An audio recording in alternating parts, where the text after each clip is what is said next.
ଫେବୃଆରୀ 2, 1914। ହେ ଭଗବାନ, ମୁଁ ହେବାକୁ ଚାହେଁ ଏପରି ଜୀବନ୍ତ ପ୍ରେମ ଯେଉଁଥିରେ କି ସମସ୍ତ ନିଃସଙ୍ଗତା ଭରି ଉଠିବ, ସମସ୍ତ ବ୍ୟଥା ଶାନ୍ତ ହୋଇଯିବ।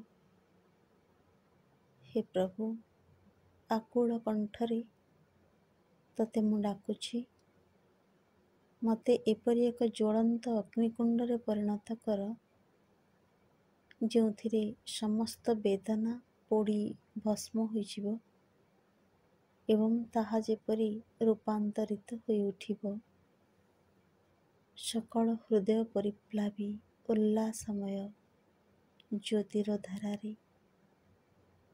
ମୋର ପ୍ରାର୍ଥନା ପୂରଣ କର, ମୋତେ ରୂପାନ୍ତରିତ କର ଶୁଦ୍ଧ ପ୍ରେମ ଓ ସୀମାହୀନ କରୁଣାର ଦୀପ୍ତ ଅଗ୍ନିକୁଣ୍ଡରେ।